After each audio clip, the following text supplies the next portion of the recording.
Hello दोस्तों, मैंने कई सारी मोरल कहानियाँ पढ़ी हैं। आपने भी पढ़ी होंगी। लेकिन कुछ मोरल कहानियाँ ऐसी होती हैं जो बेहद खास होती हैं, क्योंकि वह हमारे खुद के बारे में होती हैं। आज यह मोरल कहानी भी आपको वही एहसास दिलाने वाली है, इसलिए इसे बहुत ध्यान से सुनिएगा। एक शहर के पास एक जंगल था, जहाँ दो भिखारी रहा करते थे। क्योंकि उनके पास रहने के लिए कोई घर नहीं था, इसलिए जंगल को ही अपना घर बना लिया था। किसी इंसानों के घर के पास रहने पर वह उन्हें वहां से हटा देते, इसलिए उन्होंने जानवरों के घर यानी जंगल में ही रहना मुनासिब समझा। स्वाभाविक रूप से वे दुश्मन की तरह एक दूसरे को देखते थे, क्योंकि वे एक ही पेशे से थे और दोनों में एक दूसरे से ज़्यादा भीख के पैसे जुटाने की प्रतिस्पर्धा थी। दोनों भिखारी में से एक अंधा और एक लंगड़ा था, और वे हमेशा अपने ग्राहकों भीख देने वाले को लेकर झगड़ते रहते थे। आप नहीं जानते कि भिखारी आपको आपके बारे में क्या कहते हैं। उनके अपने ग्राहक हैं, उनके अपने क्षेत्र हैं। वे दोनों भिखारी लगातार लड़ते रहते थे। उन्हें एक दूसरे के कारण बड़ा संघर्ष और प्रतिस्पर्धा करनी पड़ती थी भीख मांगने के लिए। इसलिए वो दोनों भिखारी सालों से दुश्मन थे। ये दुश्मनी ऐसे ही चलती रहती है। लेकिन एक दिन जंगल में आग लग गई।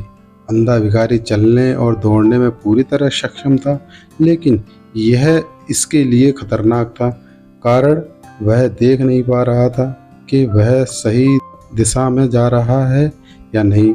लंगड़ा आदमी सब कुछ देख सकता था, लेकिन अपने आप नहीं चल सकता था। वह आग को तेजी से अपनी तरफ बढ़ते हुए देख रहा था, लेकिन बेबस था, वहां से हिल नहीं पा रहा था।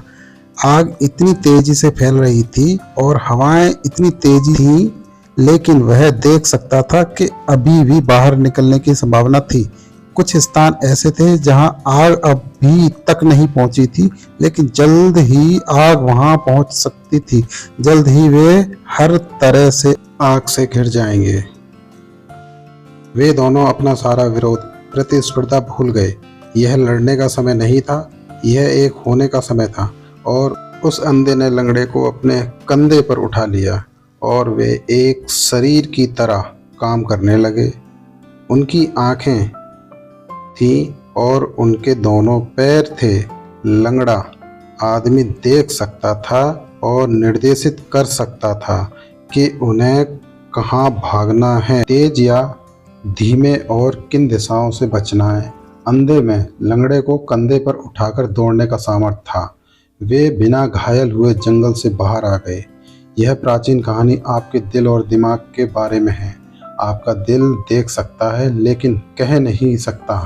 आपका दिमाग कह सकता है लेकिन देख नहीं सकता। यदि आप अपने दिल और दिमाग को, अपने प्रेम और तर्क को करीब लाने में सक्षम हैं, अपने अनुभव और अभिव्यक्ति को करीब लाने में सक्षम हैं, तो शायद मन भी कुछ महत्वपूर्ण कर सकता है। यह पूर्ण नहीं हो सकता, यह संपूर्ण अभिव्यक्ति नहीं हो सकता, लेकिन यह सही दिशा में एक संकेत हो सकता है। मैं ऐसा नहीं कहता कि दोनों के साथ आने से गलतियां नहीं होंगी, लेकिन उतनी नहीं होंगी जब वे अलग अलग रहते हुए होती हैं। अगर आपको यह कहानी अच्छी लगी हो तो सब्सक्राइब और लाइक कर देना। ऐसी ही वीडियो बनाने में बहुत मेहनत लगती है। धन्यवाद।